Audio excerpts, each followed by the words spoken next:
Assalamu alaikum. Assalamu warahmatullahi wabarakatuh. Ignore my voice there. I'm a little bit under the weather.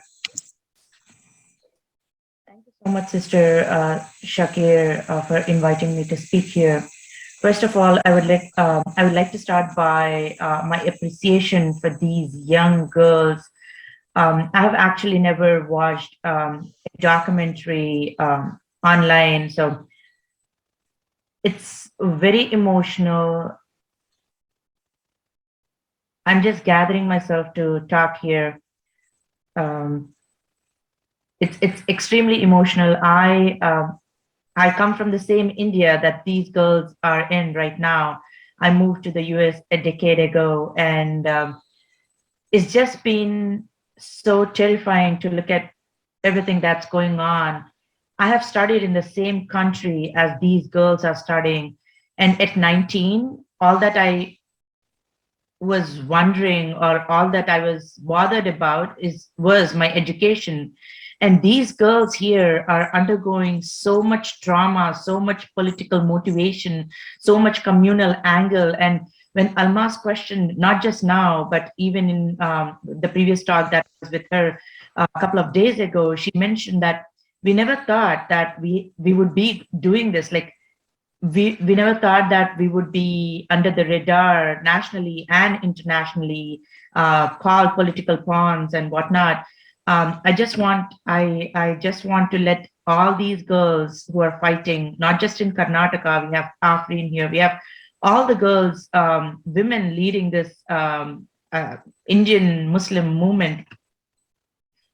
You inspire us. Millions of girls and women take inspiration from you. I have not come on video talking about Indian Muslim problems until I was put up on the Bulibai app. A little bit introduction about myself would be that I'm a seasoned IT professional. I'm an IT entrepreneur in the United States and an amateur activist. I'm a very vocal critic of Islamophobia and persecution of minorities, especially in India, as anywhere else in the world. The hijab ban is so unconstitutional, and it is every Indian citizen's right to actually practice their faith. It is democratic right, and constitutionally it is guaranteed to all the Indian citizens, and they are protected by it. It's just not right that the government and the courts now think that it's really okay to pass judgments, and fatwas actually are being passed by the Indian courts right now on what can, Muslims or Muslim women in particular wear. So the BJP said a couple of days ago that we have to ban the hijab in schools because we cannot mix religion with education. And the same BJP in a different state is talking about having Bhagavad Gita, which would be included in the curriculum in schools. Now, that's hypocrisy. Like, you have to either come up with a consistency or just say that, you are just giving one religion preference over the other. And India, of late, has just been secular only on paper. And the genocide in India is now so fast-paced. Like, I just wrote a couple of days ago that, first they came for our mosques. That was not the initial stuff. They came for our food initially, and then they came for the mosques, and then they destroyed Babri. Then they came for the azan, and they stopped call for prayers. They came for the namaz, and now there are 26 sites, if I'm not wrong. I was reading this last night that there were 26 or 52 sites in Delhi where they are not allowing to pray, and then they are coming after the hijab. Like, the government is not leaving any stone unturned. And when the Muslims are protesting, they are just putting the Muslims in jail with UAPAs and whatnot. Firstly, they said that the hijab is a righteous religious practice, and then Islamic symbols should not be allowed in schools. And then they are coming after the Muslim girls, and they are asking them to not write exams. So this is as depressing as it gets. I think there is a lot of chaos, as well as a lot of inconsistency, non-clarity on these issues of what the court is saying versus what the schools and colleges are doing. And it's just so terrifying that all these statements are not from a political party, but from the courts.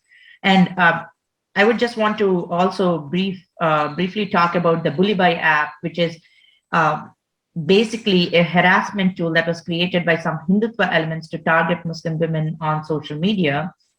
I live in the United States, and particularly I thought that it's a safe place here until I found out digitally it's no longer safe for Muslim women, irrespective of wherever they live. And any critic of the current ruling regime is someone that would be targeted.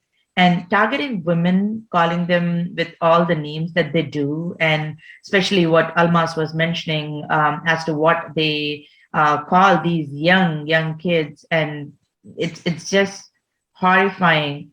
Coming back to the Bully Bhai app, it was just so dramatic to be on the app and be called a bully bhai, and all sorts of derogatory comments that have been made against the Indian Muslim women. It is as unfortunate as it is. All that we can do, or all that we are doing, is speaking more and more about it, creating more awareness about it. And as one of the sisters said that I want to do something for my country, I want to just tell her that, sister, you're already doing a lot for your country, and you are making sure that India remains democratic and secular. So be very proud, very proud of yourself, and do not feel depressed. The win is from Allah subhanahu wa ta'ala. We keep fighting the good fight, and inshallah one day we'll have victory. Thank you, Sister Shakir.